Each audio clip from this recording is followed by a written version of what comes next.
Good morning, my fellow listeners, and those who view my show. Today is Monday. Happy Easter Monday. Wherever you are, I believe people enjoyed this weekend. This holiday. Otherwise, it was a very fantastic holiday, and people had a fun time with Easter. And today is Easter Monday. Still, some people are still on vacation. Some people are still having um, enjoying time, which is good. But I would love to come and talk to you a little bit today, guys. Today is, I'll go back a little bit on the topic we discussed for in a day. Ongwen, Dominic Ongwen, the only Lord Resistance Army commander who is facing ICC, International Criminal Court. Now, this might sound a little bit strange, but bear with me here. The judges or the lawyers of Dominic Ongwen, they are appealing for the court to revisit the case of Dominic Ongwen, which initially Ongwen was charged with 71, was slapped really rather with 71 charges. But after consideration of viewing every possible aspect, he was then charged with 69 instead. Now, most of you do not know Dominic Ongwen. Dominic Ongwen was one of the LRA commander. And in the first place, he was abducted as a young boy. And around the age of 9 to 10, that's when he was abducted. I'll be sharing with you what exactly the lawyers are appealing, exactly what they said that made them to appeal for the case to be revisited or Dominic Ongwen must walk. Now, why do we talk about these things in a live show? For some of you do not know much of why I created this show, or we created this show, Nize Live Show, is a process of healing from the atrocity of the Northern Ugandan War, which has taken over more than 2 decades in Northern Uganda. And thousands people were killed during that atrocities. A lot of children were abducted, and a lot of them was taught to do terrible things. However, talking about the thing in this show, it shows to this adult survivor now that there's another possibility of getting better, of healing, to show them that they are not alone. Now, when we talk about specific cases like this of Dominic Ongwen being facing ICC, for some of you do know Dominic Ongwen. Most of people who are abducted, they know him as a commander mainly, or somebody who is in charge and will give them order to do things. But when we dig deeper to find the real reason why Dominic Ongwen became as an authority figure in the LRA rank, it was not as it seemed. Dominic Ongwen is 45 years of age now, but he was abducted while he was 9 years old. He was abducted as any other people. He was abducted as the same as me, who were abducted back in 2003. But for him was back in the day in 1986, 87. Now, without talking much about this, I will go forward and start narrating what this lawyer says. And you also be the viewers. You also have your thoughts. And by the way, you can send us your thoughts, anything in our Facebook, YouTube, follow us there, and let us know what you think. But let's start with this. Let's start with what the judges really says. Please,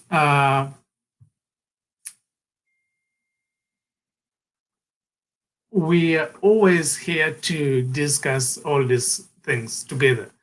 Now, let's see what Ongwen's lawyer actually says here, guys. All right. So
So, guys, as I said, this may be a little bit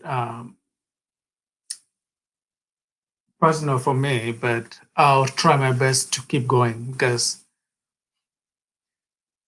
some of these incidents was not just a story to me. I witnessed some of the incidents which to me seem personal to me at one point, but I decided to do this to for me to heal and also to show other people that they are not alone. Anyway, let's keep going. Kony promoted and went to Kano at about the time of the attack. The judge said soldiers under Ongwen's command forced some mothers abducted by the group to abandon their crying babies in the bush so they could carry supplies. One to 2 month old was dumped into rubbish pit.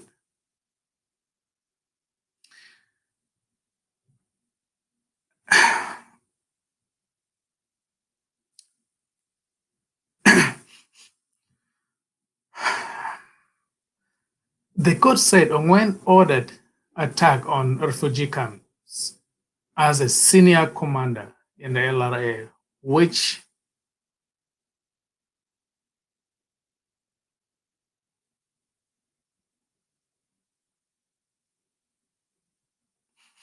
thank you so much, my friend Kutosi Godwin.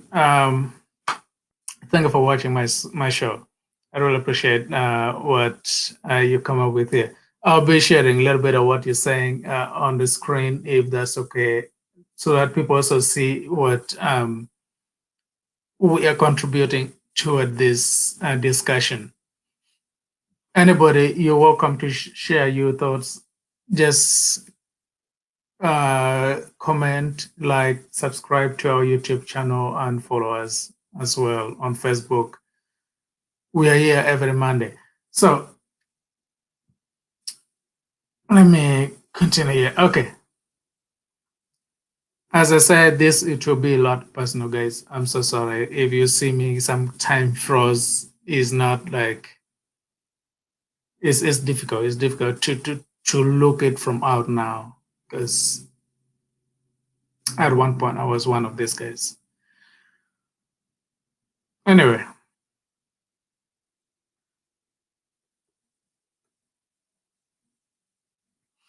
so yes, the court said Ongwen ordered attack on refugee camps as a senior commander of the LRA,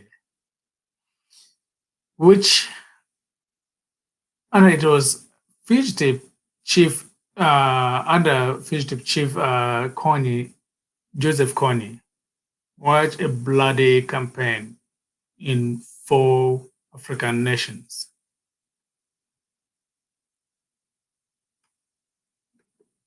To set up a state based on a biblical 10 commandment. Now, when we talk about 10 commandment, is something which really doesn't really work as Kanye betrayed it. What he says in his Bible, I don't know what 10 commandment was given to him or to his, I know a little bit about Bible, but not so much, but clearly not what happened in these 4 nations in Africa.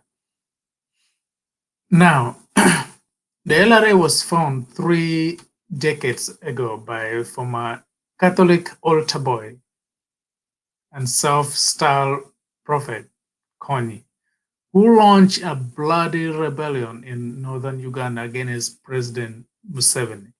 The judge said Ongwen ordered his soldier to carry out massacre of civilians at the Lukodi, Bajule, Odek, and Abok refugee camps. Now, all these incidents where people were killed and murdered and all these places in these camps, somebody was behind this. But now the lawyers are saying otherwise. There was an Ongwen order in most of the places. We'll get into that. The United Nations says the LRA killed more than 100,000 people and abducted 60,000 children in campaign of violence that spread to three other African nations: Sudan, the Democratic Republic of Congo, and the Central African Republic. Now, imminent appeal. Now, this is where we were heading today, the imminent appeal. Although the 1,077 page court judge is now being seen by victims as pivotal in region's healing process from the physical and psychological wound inflicted by the war, Ongwen's lawyer claimed the ruling is utterly embarrassing and worth an appeal. The lawyer said the court did not evaluate evidence of the defense, including proof that Ongwen was a prisoner in the LRA camp during the attack at Pajule. Now, we need to look into this now, which they're saying in the attack of Pajule, the case went to the ICC that was Ongwen's order. But now the lawyers are coming out saying no, the Pajule's attack was not on Ongwen. At that point, at that moment, Ongwen was a prisoner himself of the LRA. Now let's see, why was Ongwen as a prisoner at that moment, which said that the attack in Pajule was not on Ongwen. And by the way, my condolences to the people who lost their lives into the Ongwen's, into the attack in all these refugee camps and all the people who lost their life during the war in northern Uganda. My sincere condolence to the families. Okay.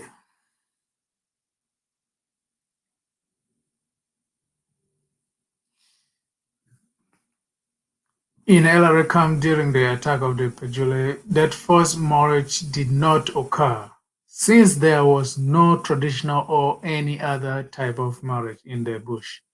Now, guys, let's be sincere here.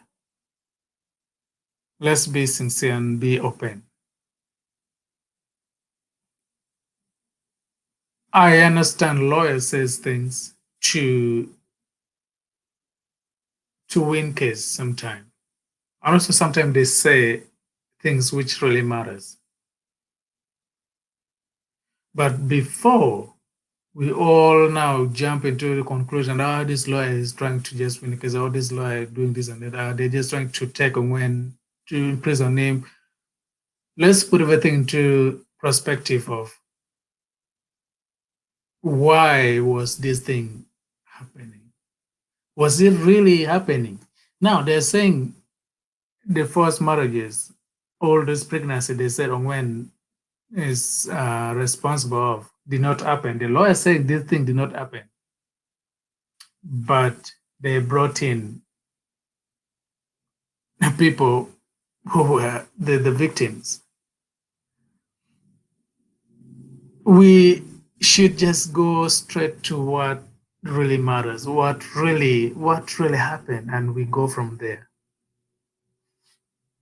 Now, speaking recently to Sunday Monitor from Gulu City, Ongwen's leader defense counsel, Crispus Oyena Odongo, said Ongwen is appealing the February 4th verdicts.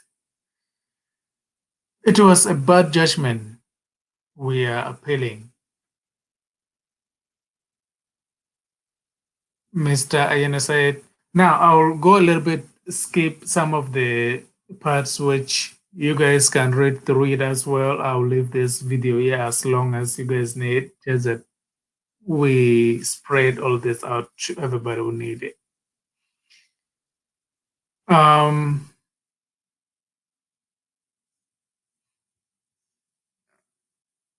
So all this what the court really talked of.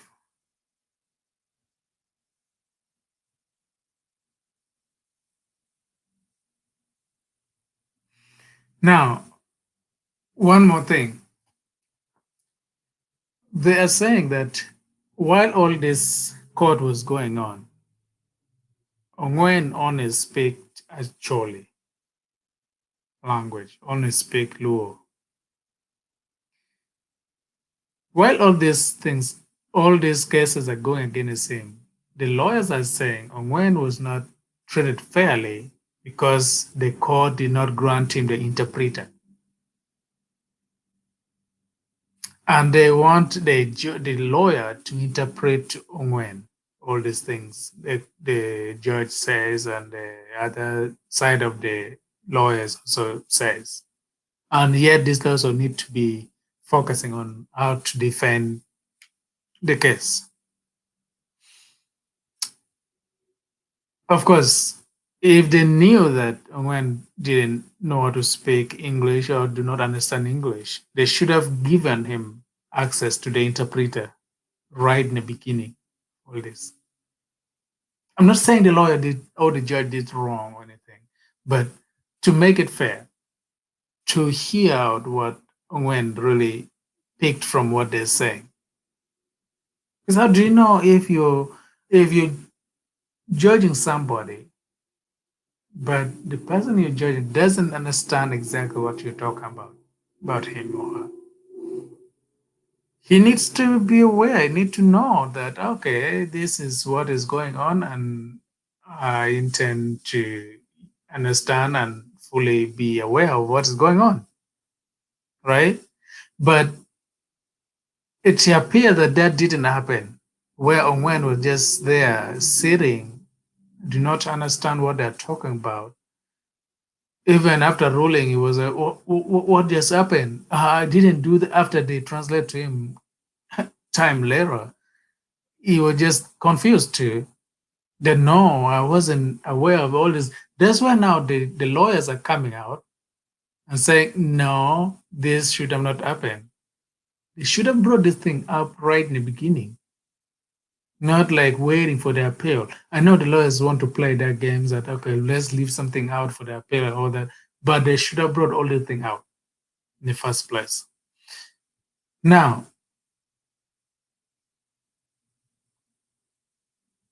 the ICC on February 10th, the Ongwen's defense had requested the appeal chamber to suspend the date of the notification of appeal until a full actual translation of the judgment was provided instead of 30 days after the notification of the judgment. The decisions on whether or not to grant this request is entirely up to the ICC judge, and we can't comment at this stage.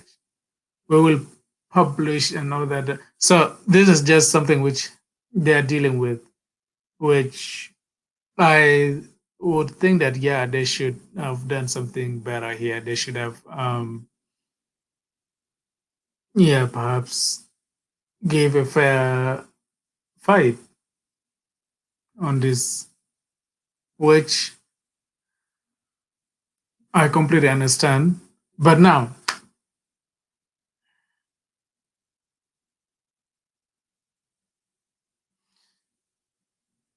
one more thing here. They're saying the women, there's what the lawyer is saying, that Ongwen's wife should have not been brought as a witness into this case, which is not true, because they are the very people They're saying they were forced as a sex slave and to do domestic works. It could not make sense if they were not to be invited to testify against the case.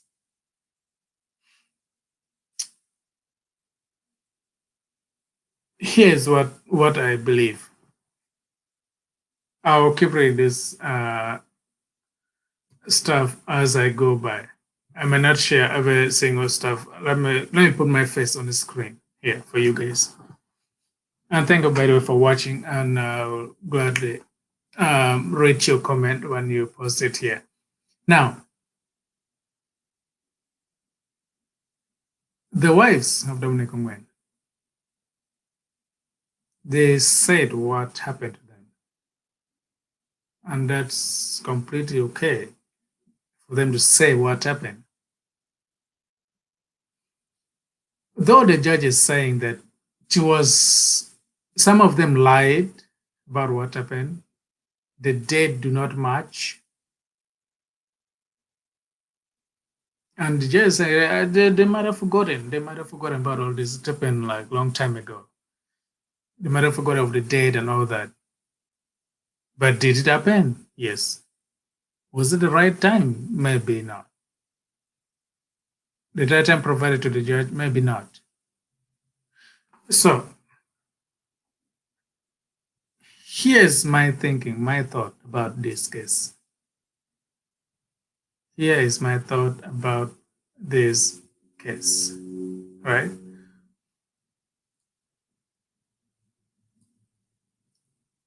Ongwen is not psychologically fit, which I'll go into it in a second here. Why I say it's not psychologically fit.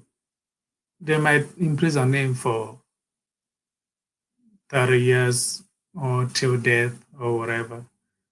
That will not fix anything.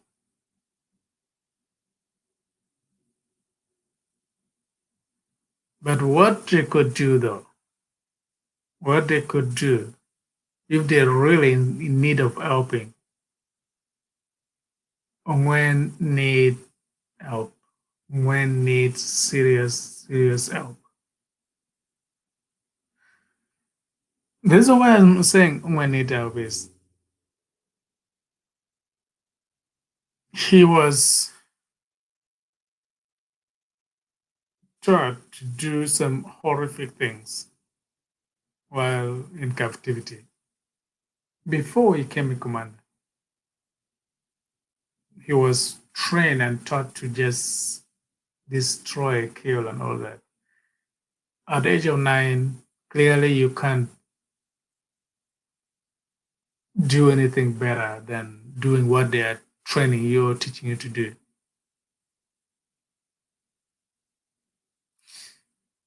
Now, will it be okay for the ICC to put Ongwen in prison for life, for how many years they want? I wouldn't say that would fix anything.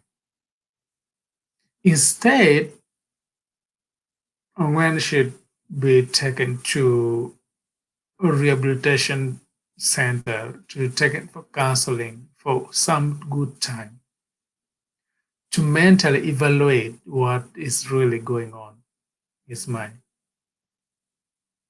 Even though this is what I'm saying, after the appeal, even if the case turned upside down where they say Ongwen should walk free, the people in the community, they still need, we want Ongwen back home. We have a lot of people who did terrible things to one another, but as a community, we know how to go about all this. Now,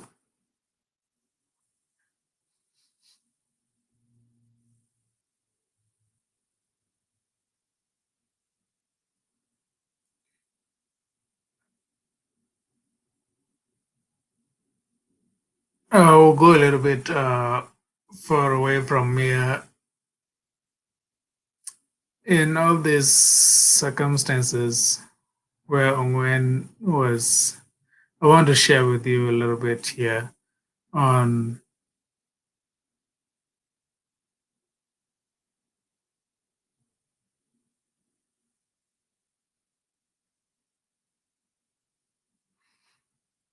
to make it all out. And guys, when you read these articles, I'll post these articles on my page so that you have access to it. Actually, let me do this for those who are on Facebook.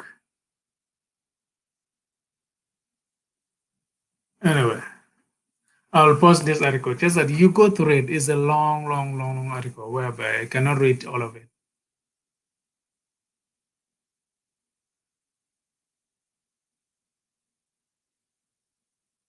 But I will just try to pick out a little bit of the what I can talk about here. The article was published by the Daily Monitor, which I'm going through, and there's several sources published almost the same article, but I decided to go with this because it's a little bit more elaborated, as I think we should look into this.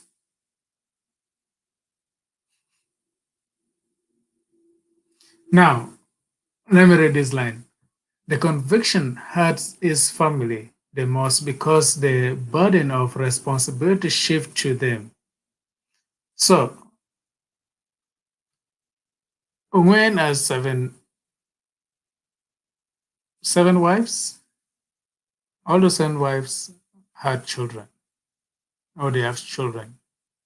Now the children are now paying the cost in one way or the other. Of course, the family of Ongwen, they have to take responsibility now. But we just need to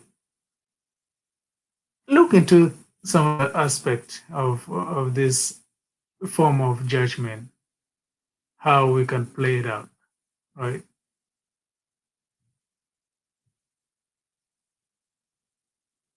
We just need to look into all this with clear eyes.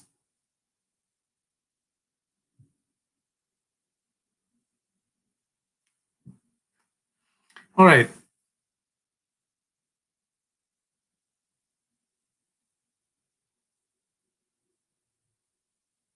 Here, what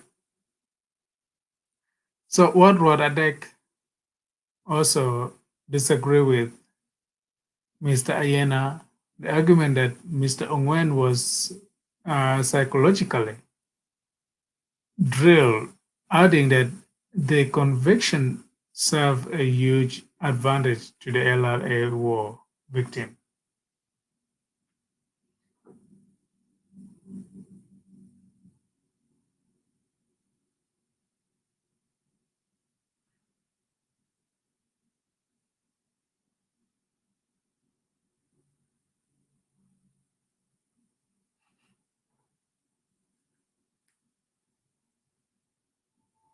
Now, all this are not the chief or the king of Achole is saying what, because he has been a very huge part in this negotiation of peace agreement between the LRA and the government. He participated in it a lot. And I recently heard him saying that he'd want to talk to Kony to at least leave Acholi alone for a little bit at least, because we have suffered for more than 2 decades. So the chief of Payera is saying all this because he understands the consequences of all this. And he knows how to resolve these kind of cases. There's a lot of people came back home. The chief participated on how to rehabilitate them. Now, Rod Yusuf Ukwonga Adek Payenga clan chief, he is speaking to this as a first perspective of how this should have been handled, right? We have what they call marrow food. Marrow food back in the day, not even back, even up to now, they still practice. We still have that as a Chole people. Well, when somebody did something wrong and come back home or say, I'm sorry, come back to you, apologize, they do this marrow food is reconciliation, which makes us understand that somebody knows what he did is wrong. And now we have to reconcile, try to form any kind of uniformity to make it like, let's move forward. And also, Rod Yusuf says, somebody who surrendered in war, that's a clear indication that's saying that I know what I was doing was wrong. But that one shouldn't be punished for surrendering. But instead, we should unite and reconcile to welcome that person back home.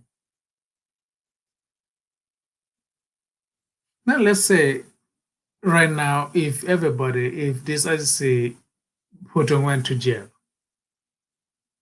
for how many years they think this could play out, right? As long as they may think this could play out.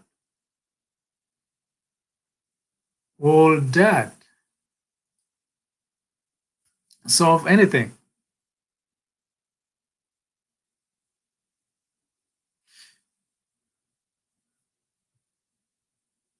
And Rod Yusuf actually gives a very critical point here.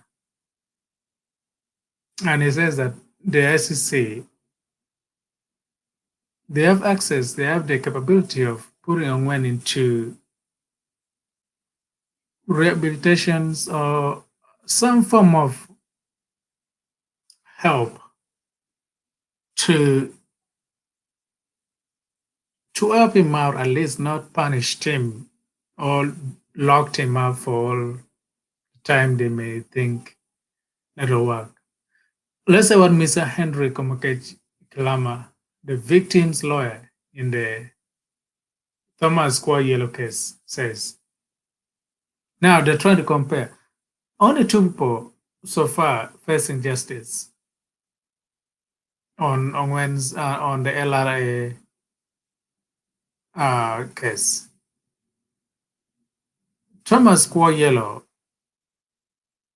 also in the High Court in Uganda, was facing High Court in Uganda for what he did, because he was one of the chief commander team. So Henry Komakech Klama, he says, the verdicts is unfair because only Ongwen was facing the court.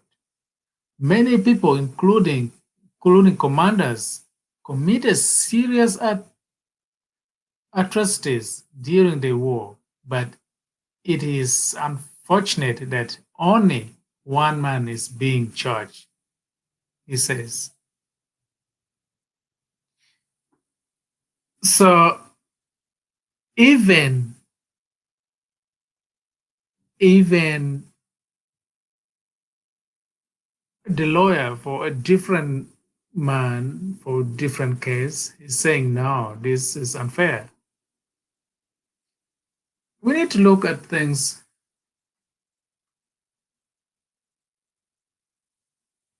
from a first point of view here.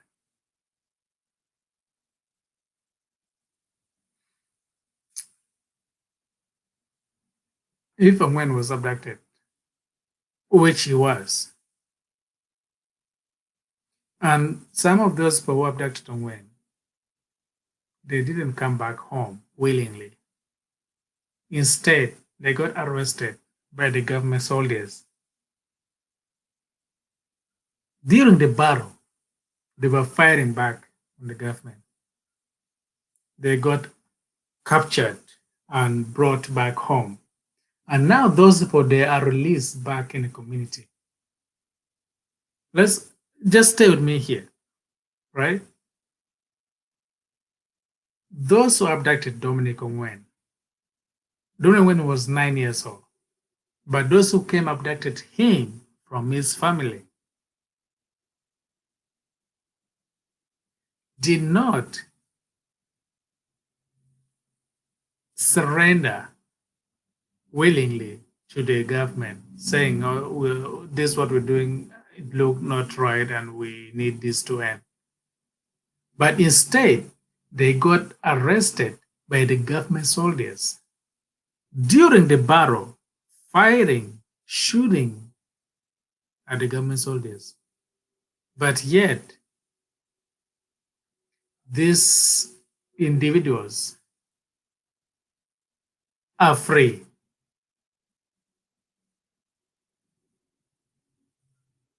After being captured by the government soldiers during the battle, they're now free, walk in the community. But the person who was arrested, who was abducted by these people, and they taught him, they trained him of what they expect of him, is facing the ICC. Do you see the contradiction here? Do you see how these things are not really adding up? The people abducted him are free, walking freely in the community, but the person was abducted and trained and taught and shown how to do all these things is now facing ICC.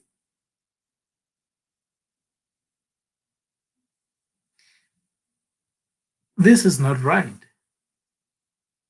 At one point, Ongwen was talking on the article, and he says, well, it was just when he was abducted, one of the person tried to escape.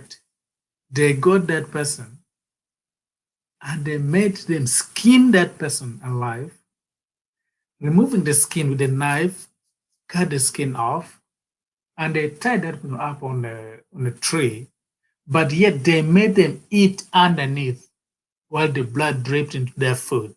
Yet they still made them eat that food. Now, these are the people who abducted Ongwen, doing that and making Ongwen and newcomers participate in all this. But now after Ongwen he surrendered himself. He came back home saying, no, after all this time, the 20 plus years I've been with the LRA, they told me how to do all this. I don't want to do this anymore. Now he's facing ICC. See, this doesn't add up. This doesn't work out at all. To look like justice is not really being played fairly here. Okay, maybe Dominic Ongwen was promoted to senior brigade commander. But before they charge him with all this, even if I know the lawyers will take all these things into appeal and all that here and there, but if it didn't play out the way it should be, they should still bring back this who took Ongwen who showed Ongwen how to do all these things. They are free in the community, but that doesn't mean that they're not guilty if they're not leaving Ongwen alone. If they want to play justice, yeah, let's play it all the way. Why is that Ongwen is facing all this, yet those people who did to him are not facing anything? That's not fair in the first place. But still, that will not solve what we are looking to right now. Dominic Ongwen should just be taken back home and put into rehabilitation to help him at least mentally. I don't think even when they take him back home, he will live that happy life. Because look into this. Somebody hanging up on a tree with the skin all removed and the blood is dripping to your food, and still they make you eat that food. And now, what do you think goes into your mind every day? What do you think goes to your mind after eating food? Somebody's life going away on his face, and the blood is dripping to your food. You're eating, basically eating that person's blood fall to your food. You will be having that nightmare in your head forever. Now, that was just only one incident. That was only one incident on when went through. Now, if he became a monster, they're saying he is. Who made that monster? They did. This commander who abducted Ongwen, they made Ongwen to become the monster. Now they are all afraid of. They're leaving him now to suffer the consequence of what they started. I can talk about this over and over and over and over again. But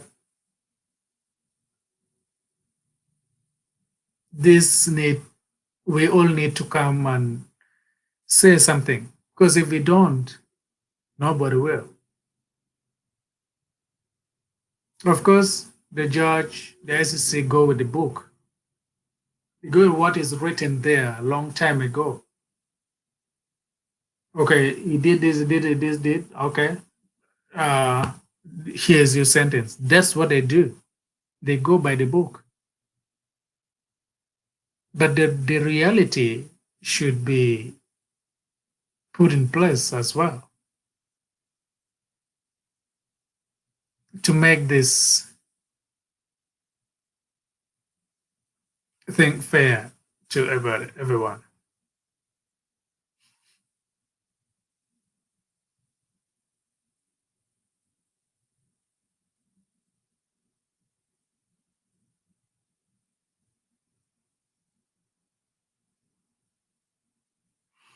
Now, while reading out the verdicts,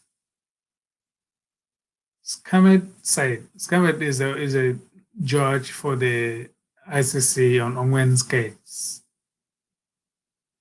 His guilt has been established beyond any reasonable doubt.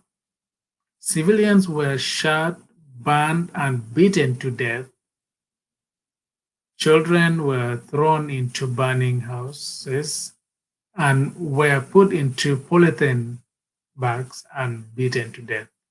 However, Ms. Ayena said they want to prove to the higher court that the person who was convicted was not Dominic Ongwen, but the entire he was just a proxy. Now,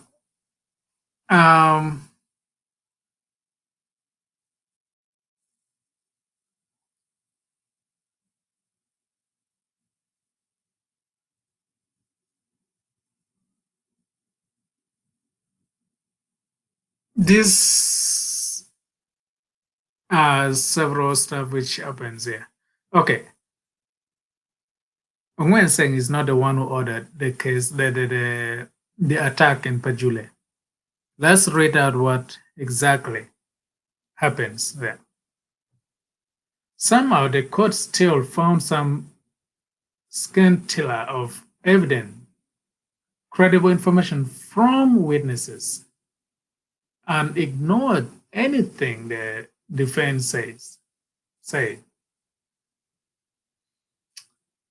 We, therefore, as defense strongly assert that Ongwen shouldn't have been convicted of the attack of Pajule.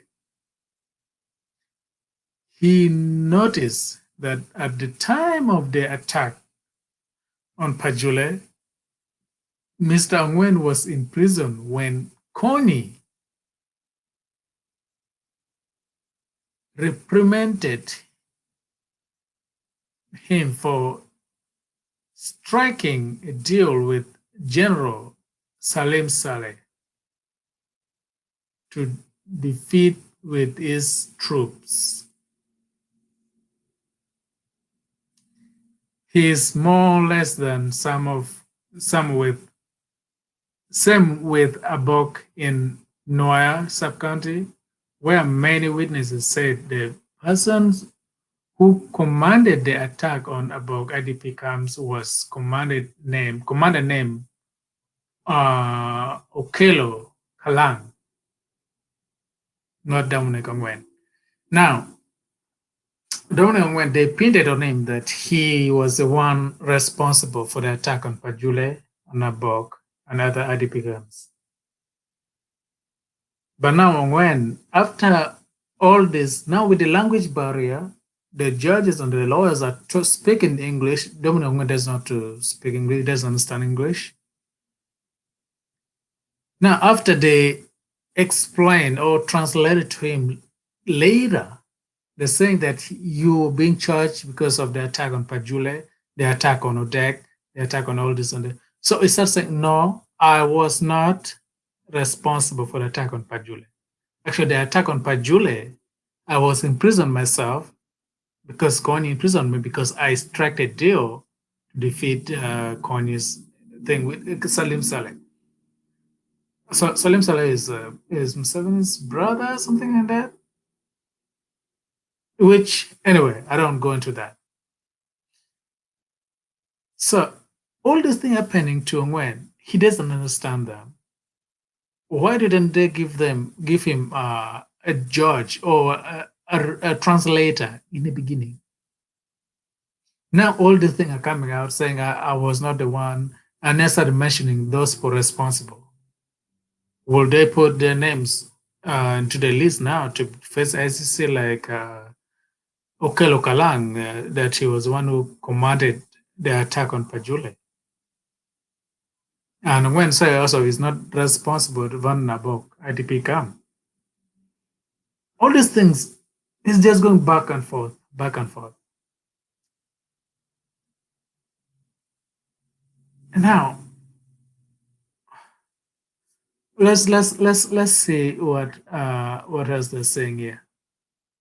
Beside the failure to translate court document to Ongwen, Mr. Ayena claimed that ICC wrongfully convicted Ongwen over the attack on Pajule and Abok in Pade and Oyam district, respectively.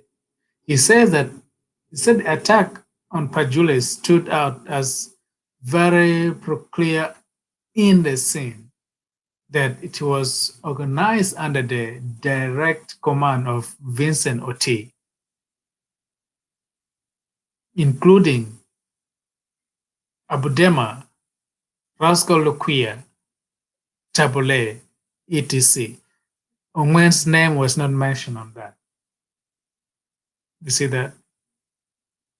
But the one stand out that the attack on Pajule, they pinned that really hard on Ongwen. Now Ongwen saying I was not responsible for that.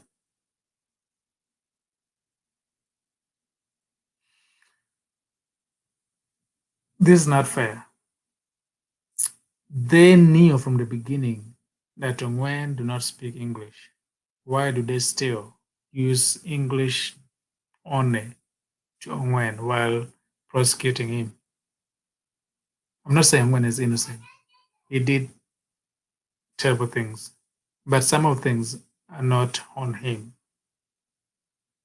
Like Vincent Oti was the vice chairperson, vice commander of Kony, was the one following Kony in second person. All these things need to be put into considerations. But before I conclude for today, I personally think that Dominic Ongwen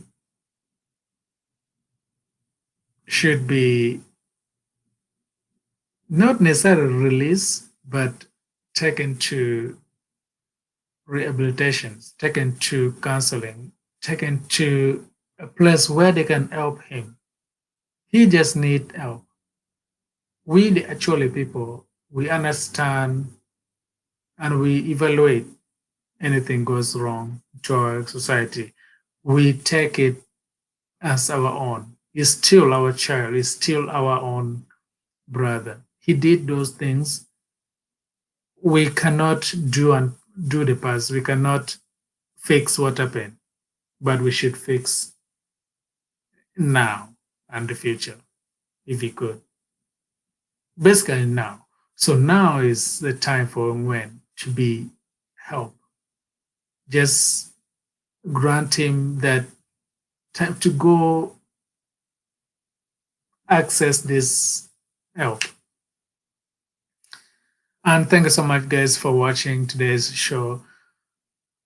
Before I leave, on Wednesday, every Wednesday, I'll be live on Actually Road, which we'll be discussing a lot, and we've been talking a lot in Actually Road lately. Every Wednesday, if you have anything to say